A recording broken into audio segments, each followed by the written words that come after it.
Hi there, I am the Reverend Danny Crosby, a Unitarian minister serving congregations in Altrincham and in Urmston in the northwest of England. And I offer this devotion as a balm for the heart, for the mind, for the spirit, and for the soul. And it's titled, What is Your Question? Maybe by asking it to ourselves and to one another, we might live our way into some answers. And you may notice I'm not at home. I'm actually at a conference at the moment, so I'm doing this from my room. But I haven't got time to do it before the weekend, so here we go. Hope you enjoy it. It's about questions, the questions of our hearts and our minds, but our questions and how to live and ask beautiful questions to one another and to life. And maybe through doing that together, we find a way to some answers. So a friend recently asked me a tricky question. He asked me how he should answer a difficult question that his son had posed to him.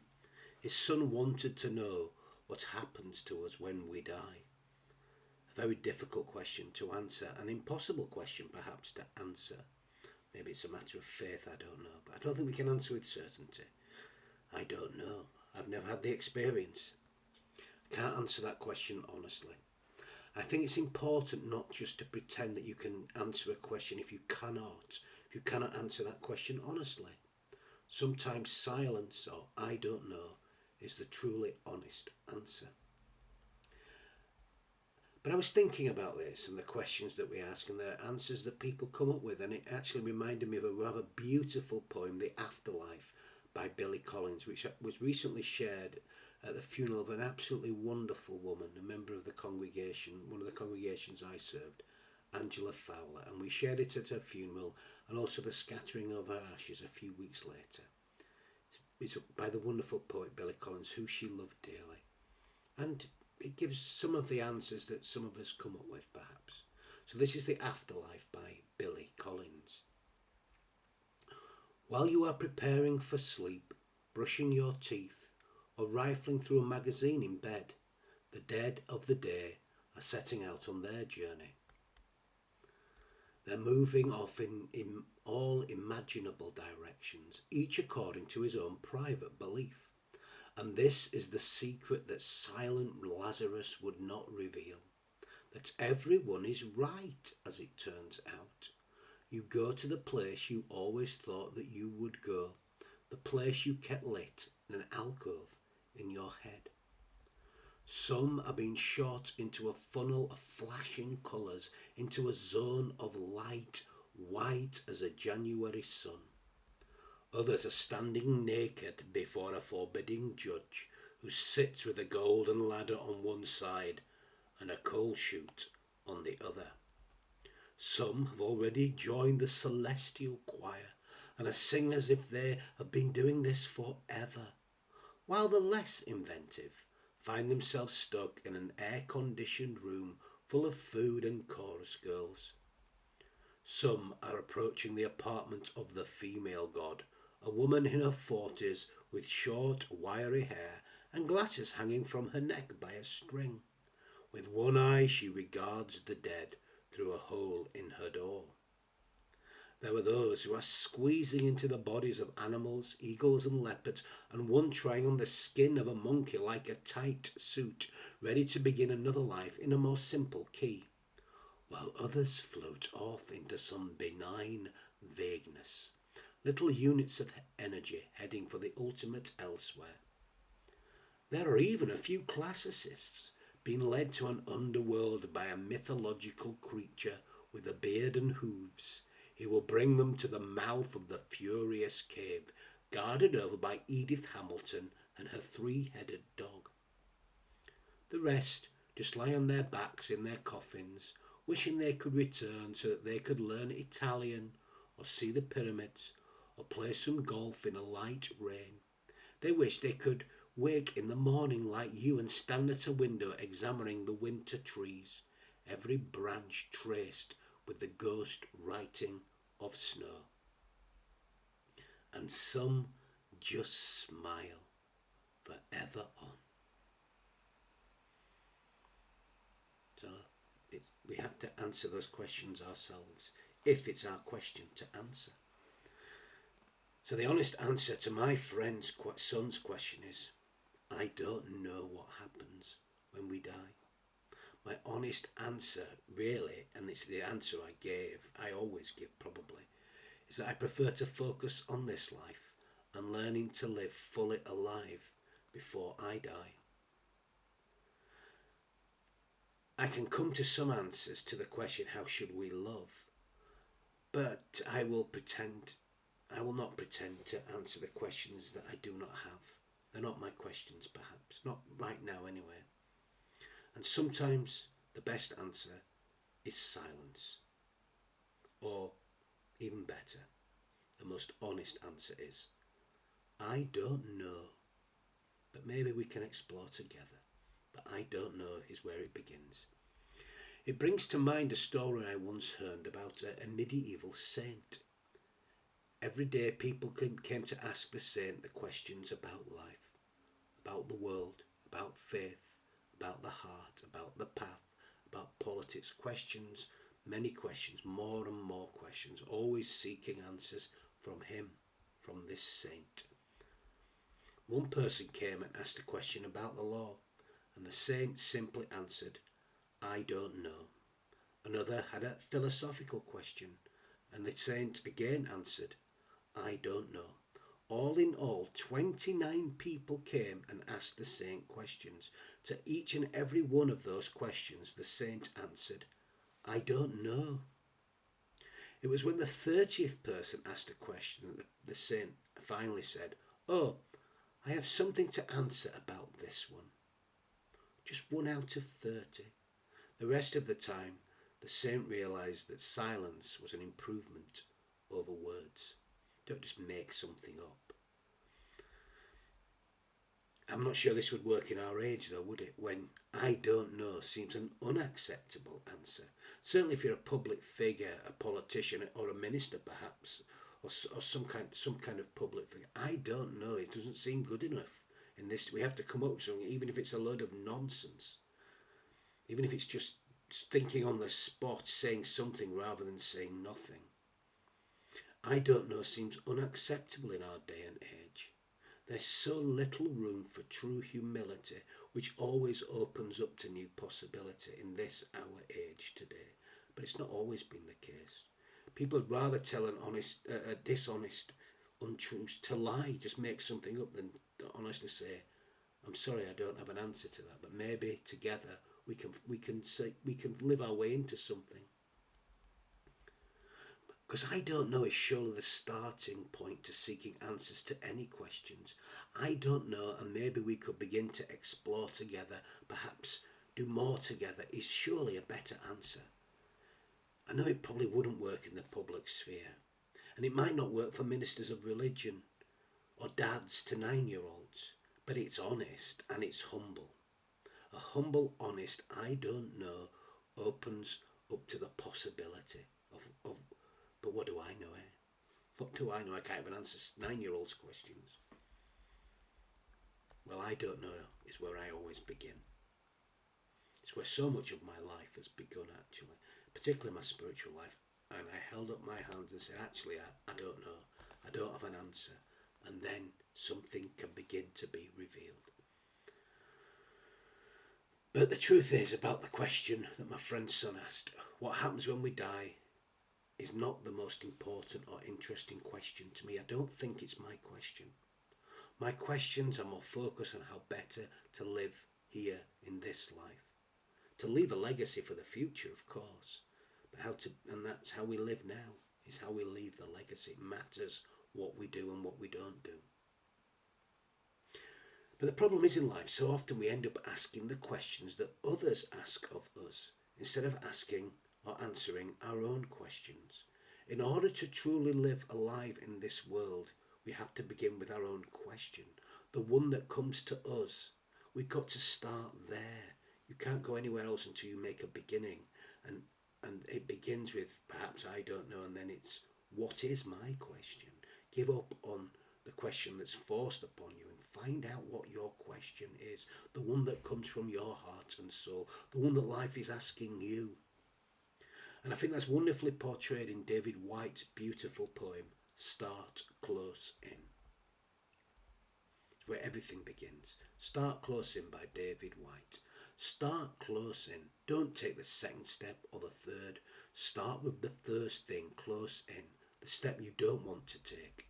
Start with the ground you know, the pale ground beneath your feet, your own way to begin the conversation. Start with your own question. Give up on other people's questions. Don't let them smother something simple. To hear another's voice, follow your own voice. Wait until that voice becomes an intimate, private ear that can then really listen to another. Start right now. Take a small step you can call your own. Don't follow someone else's heroics. Be humble and focused. Start close in. Don't mistake that other for your own. Start close in. Don't take the second step or the third. Start with the first thing close in, the step you don't want to take. Start with your own question, I suppose. Give up on other people's questions. Begin where you are, where you find yourself. Maybe it begins with I don't know. Maybe you don't even know what the question is. Maybe that's a beginning and it might be revealed to you. There are questions we ask ourselves. There are questions we ask one another. There are questions we ask of life. There are many questions and numerous ways to ask them. I suspect that in order to live fully alive begins with our own question, finding our own question. And maybe that begins with I don't know what my question is. But questions are fascinating things. And the word question itself is a fascination in and of itself.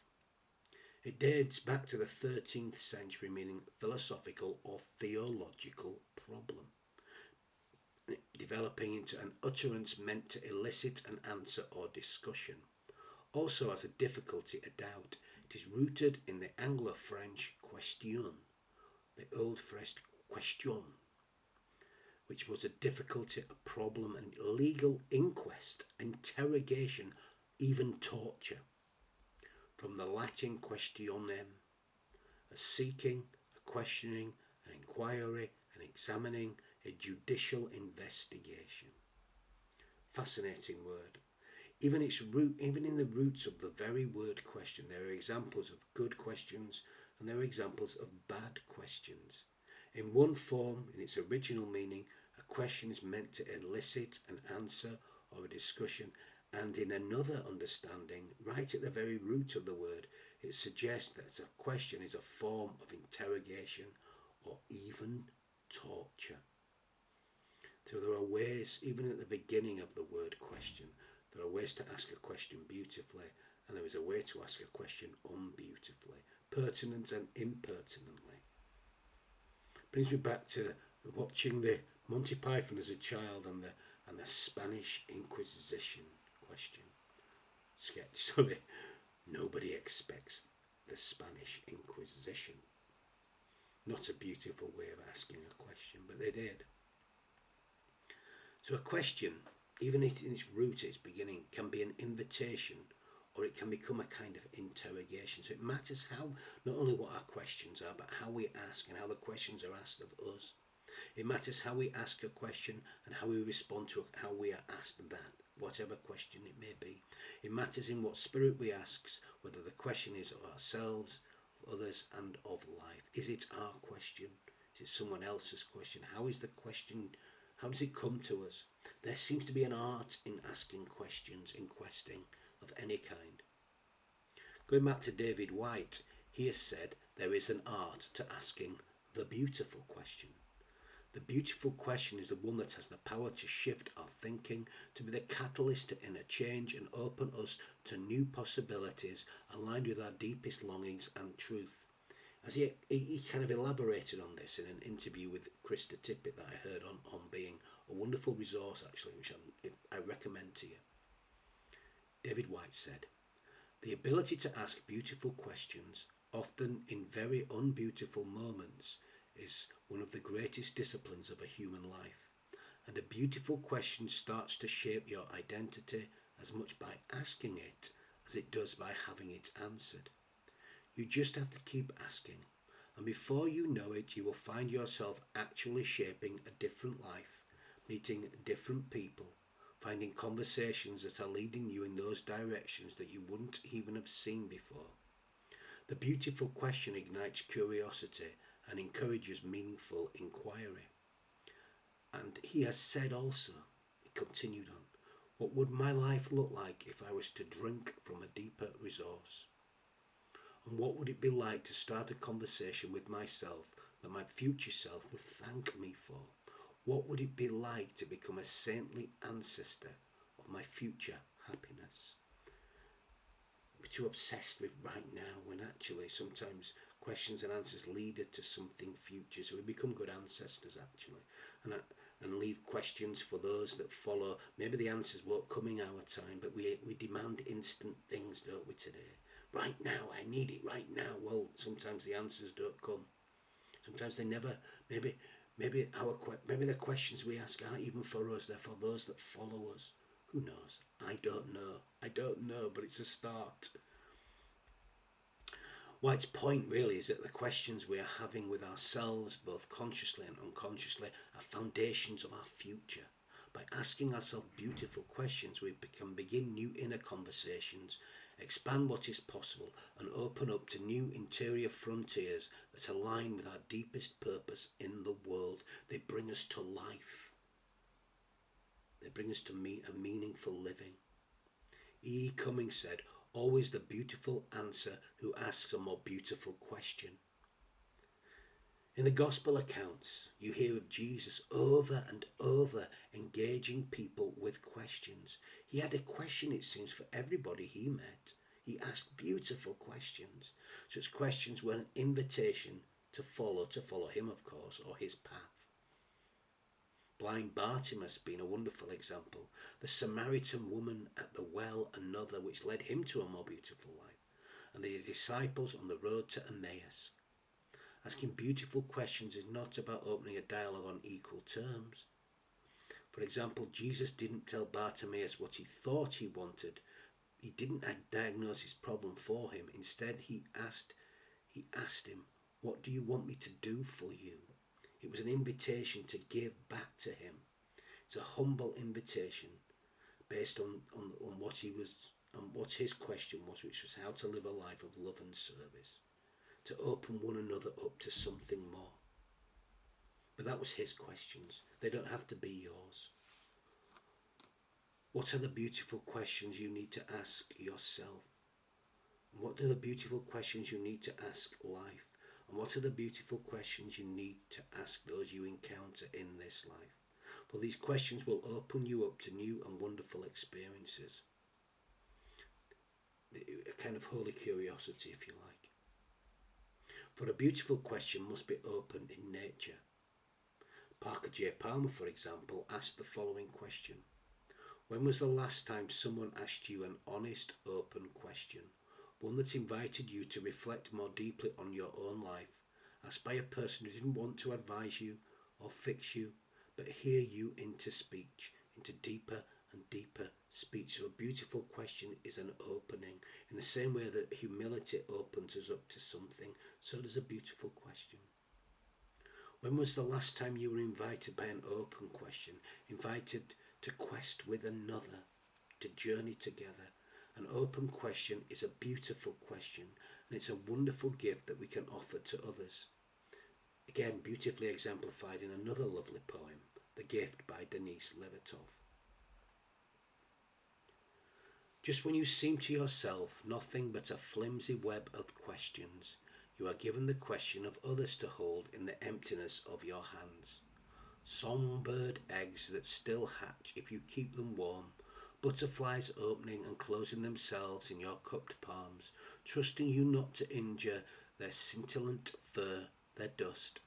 You are given the questions of others as if they were answers to all you ask. Yes, perhaps this gift is your answer. An open invitation, the beautiful question, is a wonderful gift we can offer to ourselves, to one another, and to life itself. It's a beautiful invitation to journey on to something new, to quest together perhaps.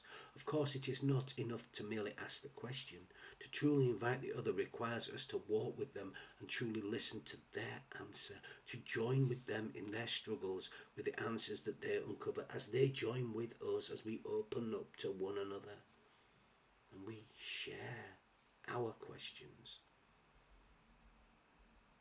For a good, beautiful, open question is an invitation to the other to journey to quest together. In many ways, this is how I believe that a good sermon, which is what this kind of devotion is based upon, is how it ought to be an invitation, really, an invitation to go on a quest. Not so much an offering an answer, a definite answer to you, but an invitation to journey to quest together with others. An aspect of the creative interchange, if you like, whose impact may not be felt immediately and hopefully will lead to more beautiful questions along the way. So it opens up the future for others, what we do now. Frank Peavy observed, a very powerful question may not have an answer at the moment it is asked. It will sit rattling in the mind for days or weeks as the person works on an answer. If a seed is planted, the answer will grow. Questions, you see, are alive. But the answer may not come today. We want instant things. We want this sort of this fetish of right now, right here. It's selfish, really. It's so insular looking when a question is an opening. The question is about being alive. The key is to be alive, awake and involved with the beautiful and open questing and questions.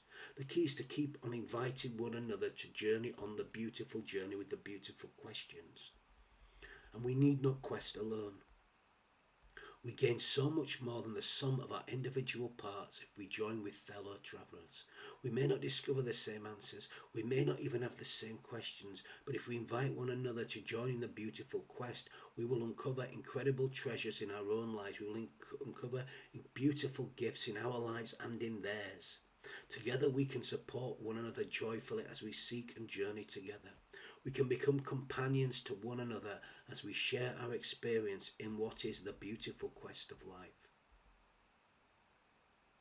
So, what is your beautiful question of yourself and of this life? Ask, and maybe together we can find a beautiful way to live our way into the and find a way to live more beautifully in this world.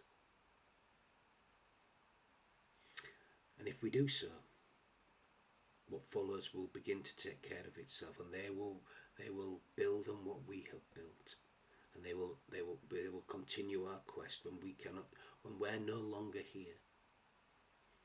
So what happens when we die? Well, if we live properly today, maybe there'll be some answers to those beautiful questions that we can't answer right now, but we will lay a foundation for those who follow. May it be so. Amen. So I'm going to end with some final words of blessing, because we need to bless more, and we can all bless. And we bless when we give ourselves wholeheartedly to life. So go back to your lives, but go in peace. Deeply regard all that you meet on your journey. Listen to all that life as it speaks, and all that is in life, and speak what you must speak. Be ready in any moment to disarm your own heart, and always live as though the realm of love had already begun. And may the blessings of God go with us, and may it do so in all that we feel, in all that we think, in all that we say, in all that we do. Amen.